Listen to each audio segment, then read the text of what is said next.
People के पेड़ के नीचे हम लक्ष्मी जी के साथ शनिवार के दिन आपसे मिलने के लिए आए हैं। शनिवार के दिन जो पीपल के वृक्ष के नीचे दिया लगाएगा उसके घर में कभी संपदा की कमी नहीं होगी। सारे दिन पीपल के वृक्ष के नीचे हमारा निवास होगा। आज भी नियम है, जिसको शनि लग जाता है एक काजल की डिब्बी ले लो और काजल की डिब्बी को 21 बार उतार कर उसको एकांत में जाकर जंगल आदि में एकांत में किसी पेड़ के नीचे इतना सा खड्डा खोद कर उसमें काजल की डिब्बी को डाल दो और मिट्टी से पूर दो, उस व्यक्ति का शनि समाप्त हो जाता है। काशी विश्वनाथ का नाम लेकर काजल की डिब्बी को 21 बार उतार कर अगर काशी विश्वनाथ का नाम लेकर शनि वाले व्यक्ति को अगर पेड़ के नीचे दबा दे, शनि समाप्त। शनि उसको शनिवार के दिन जो पीपल के वृक्ष में सरसों के तेल का दीप लगाता है उसको शनि कभी परेशान नहीं करता। एक बात हमेशा ध्यान रखिएगा, मान लो अगर कोई भारी रोग ऐसा शनि महाराज के कारण हो गया हो, अच्छे काम करते करते उल्टे हो रहे हैं, होते हैं किसी किसी के साथ में, विपरीत परिस्थितियां आ जाती है, अच्छा करने जाओ बुरा हो जाता है, अच्छा कर्म करने जाओ बुरा हो जाता है। तो पीपल के वृक्ष की जो छाल होती है, छाल देखिए, पीपल के वृक्ष में जो छाल लगी होती है उस छाल को घिसकर चंदन बनाकर भगवान शंकर का स्नान कराकर अभिषेक कराकर पूजन कराने के बाद हमें पिपलेश्वर महादेव का नाम लेकर, कौन से महादेव? पिपलेश्वर महादेव का नाम लेकर वो जो घिसी हुई छाल होती है उस छाल का तिलक भगवान शंकर को लगा लो और उसी का थोड़ा सा भाग अपने कंठ पर मस्तक पर लगाना प्रारंभ कर दो। धीरे धीरे जो विपरीत दशा है वो सुधरना प्रारंभ हो जाती है। पर नाम याद रखना, पिपलेश्वर, जम के बोलिए, पिपलेश्वर महादेव। एक देवता ऐसे हैं जिन्होंने दूसरे का हिस्सा खाने का प्रयास करा था और आज भी उस देवता से दुनिया डरती है। और उन्होंने दूसरे का हिस्सा खाने का प्रयास करा था तो शंकर भगवान ने उसको भी नहीं छोड़ा। कौन से देवता? वो बाल्टी में हर शनिवार को आते हैं आपके यहाँ। कौन से? शनि देव। उनने क्या करा था? भगवान सूर्य नारायण ने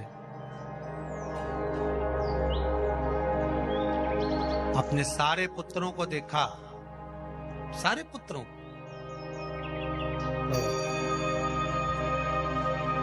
सारे पुत्रों को देखकर आज मेरे सूर्य नारायण भगवान बड़े सुखी, बड़े प्रसन्न। मेरा पुत्र शनि भी श्रेष्ठ है, मेरा पुत्र यम भी श्रेष्ठ है, सब ठीक है। आज भगवान सूर्य देवता ने अपने पुत्रों को बुलाकर कहा, आज मेरा मन कर रहा है कि मैं सारे लोगों का राज्य अपने पुत्रों को बांट दूं, सबको अपना अपना हिस्सा दे दूं। शनि महाराज जी को भी हिस्सा दे दिया गया। अब जब शनि महाराज जी को हिस्सा दे दिया तो शनि महाराज जी संतुष्ट नहीं हुए। दुनिया में ऐसे लोग बहुत सारे हैं जो संतुष्ट बहुत कम हो पाते। शनि देव के मन में संतुष्टि नहीं हुई। जब शनि देव के मन में संतुष्टि नहीं हुई तो शनि महाराज उसी समय पर अपने सारे भाइयों का हिस्सा बटोरने लगे, उस पर कब्जा करने लगे। कब्जा करने लगे तो सूर्य देवता की आंख में जल भर गया।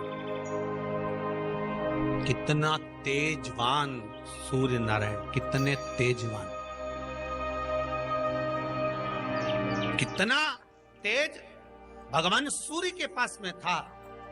पर शनि महाराज को देखकर आज रो रहे हैं। शनि महाराज को, शनि महाराज ने अपने भाइयों के इस हिस्से पर क्या कर लिया। सूर्यनारायण भगवान की आंखों में जल भर गया कि मेरा पुत्र ऐसा कर रहा है। शनि को बुलाया सूर्यनारायण भगवान ने, समझाया और नहीं माना। किसी किसी की नियत होती है कि इसको इतना कैसे दे दिया, अम्मा ने इसको इतना कैसे दे दिया, पिताजी ने इसको इतना कैसे दे दिया, मैं तो कब्जा करूंगा, दुकान नहीं छोड़ू, घर नहीं छोड़ू, ये नहीं छोड़ू, वो नहीं छोड़ू। मत छोड़, एक दिन संसार छोड़कर जाना पड़ेगा।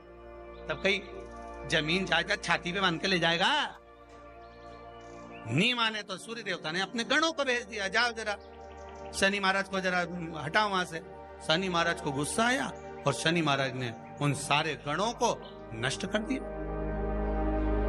सूर्य नारायण रो रहा है। भगवान शंकर की पंचायत में सूर्य देव भी हैं, मतलब शंकर भगवान के मित्रों की गणना में सूर्य आते हैं। भगवान विष्णु, सूर्य नारायण, शंकर भगवान, माँ दुर्गा, गणेश जी, ये पंचायत है ना शंकर की, शिव पंचायत। शिव परिवार में कार्तिकेय, गणेश जी, पार्वती जी, शंकर जी, नंदी, ये शिव परिवार। पंचायत में सूर्य देवता। सूर्य नारायण को रोता हुआ देखकर भगवान शंकर को बड़ा दुख हुआ। शिव जी ने पूछ लिया, क्या बात है, आप रो रहे हो?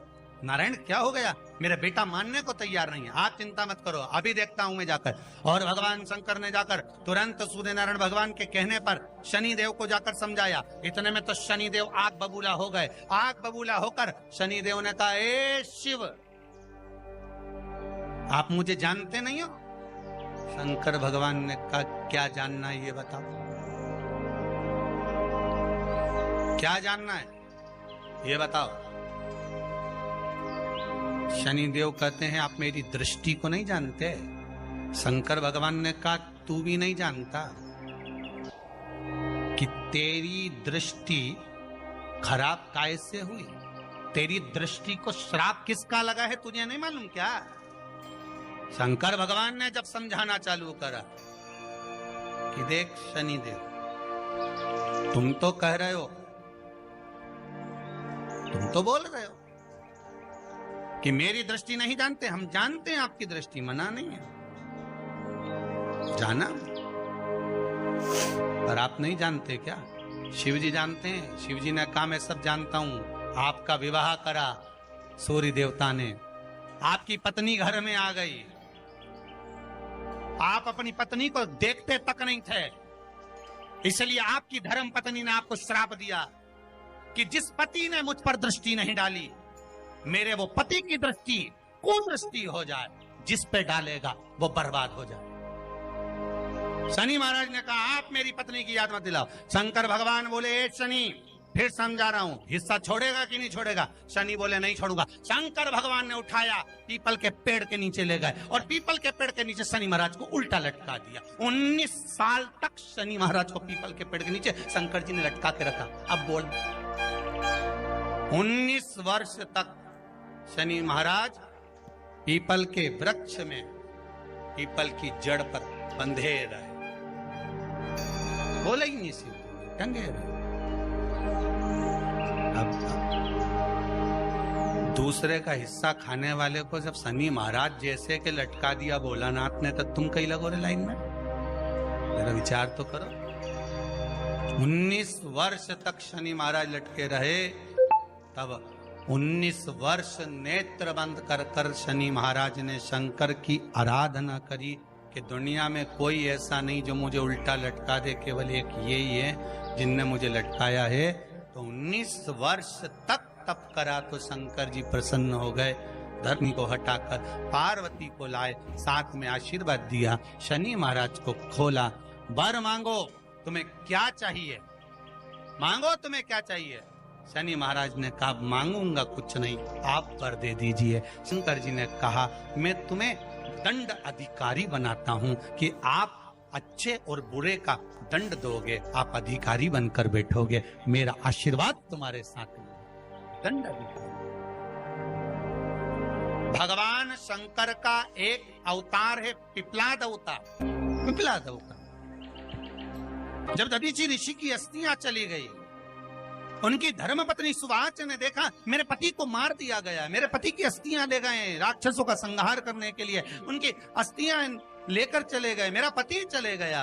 सुवाच गर्व से थी, मरना चाहती थी, प्राण छोड़ना चाहती। शिव जी ने देखा ये तो अग्नि के ऊपर चढ़कर अपनी देह त्याग रही है। शंकर भगवान ने आकर कहा, रुक जा सुभाष, रुको, तुम्हारे गर्भ में बच्चा है, तुम्हारे गर्भ में बच्चा है, वो बच्चा मर जाएगा। अब इस बच्चे को जन्म देकर भी क्या करूं? नहीं पिता, तुम्हारे गर्भ में जो बच्चा है वो महाज्ञानी है। तुमने मुझसे प्रसाद के रूप में मांगा था, कहा था शिव जैसा पुत्र होना चाहिए, तो क्या तुम शंकर को नष्ट कर दोगे? मैं शंकर को जन्म दूंगी। सुभाष ने 2 पत्थर उठाए, अपने गर्भ पर मारना प्रारंभ करा। गर्भ पर मारा, बच्चे ने जन्म लिया। बच्चा 7 महीने का था। उस बच्चे को उठाकर पीपल के कोटर में रख दिया। पीपल की कोटर। एक गिलहरी पीपल के फल को लेकर आती थी, पिपलाद के मुंह में देती थी। शिव का एक, इसलिए शंकर का नाम ही पिपलेश्वर महान। शिव का एक अवतार पिपलाद के रूप में हुआ है। तुम क्यों चिंता करती हो? तुम चिंता मत करो, तुम्हारा पुत्र जन्म दो तुम। और दिया धन सुभाष ने, उसके बाद प्राणों को त्यागा। और उस पीपल के कोटर में अगर भरण पोषण करने वाला कोई था तो वह देवाधिदेव महादेव था। फिर निवेदन करेंगे, माता के गर्भ में बच्चा रहता है, उसका भरण पोषण करने वाला मेरा देवाधिदेव महादेव है। अगर जन्म उसने दिया है तो मृत्यु भी वो देगा। अगर तुमको कुछ ज्ञान दिया है तो अच्छी जगह पर भी वही पहुंचाएगा। आप जो अभिलाषा लेकर आते हैं, बच्चे कहते हैं हमारी नौकरी नहीं है, सर्विस नहीं है, हम इस कॉलेज में पढ़ना चाहते हैं, हम इस जगह जाना चाहते हैं, हम इस पद पर जाना चाहते हैं, बस इतना याद रखना, तुम्हारा भाग्य बुरा नहीं होता। कभी भी याद रखना, संसार में जिसको भगवान ने जन्म दिया उसकी किस्मत कभी बेकार नहीं हो सकती। अगर भगवान तुम्हारी किस्मत बेकार होती तो जानवर बनाकर पैदा करता, इंसान बनाकर नहीं। किस्मत अच्छी थी इसलिए इंसान बनकर पैदा, जानवर बनाकर पैदा नहीं करा। अगर तुम्हारी किस्मत अच्छी थी इसलिए मनुष्य बनकर पैदा हुए हो, इंसान बनकर पैदा हुए हो, मानव बनकर पैदा हुए हो। भगवान को दोष मत देना कि भगवान ने किस्मत बेकार दी है। भगवान ने किस्मत अच्छी बनाई है इसलिए तुझे मृत्यु लोक में जन्म दिया। भगवान ने भाग्य अच्छा बनाया इसलिए तुझे शिव महापुराण की कथा सुनने का मौका दिया। नहीं तो भाग्य में नहीं होती तो कहां से मिल जाती? किस्मत अच्छी है तो भगवान नौकरी भी लगाएगा, धंधा भी करवाएगा, सर्विस भी कराएगा, विवाह भी करेगा, शादी भी करेगा, मकान भी बनाएगा, जायदाद भी देगा, संतान भी देगा। उसने दिया है पेट तो भरेगा वही। हम काय को अपने माथे पर ले? मैंने इतनी पढ़ाई कर ली, मैं इंजीनियर हो गया, मैं ये बन गया, मैंने तो ये कर लिया, उसके बाद भी मैं घर में बैठा हूं, मेरा छोरा घर में बैठा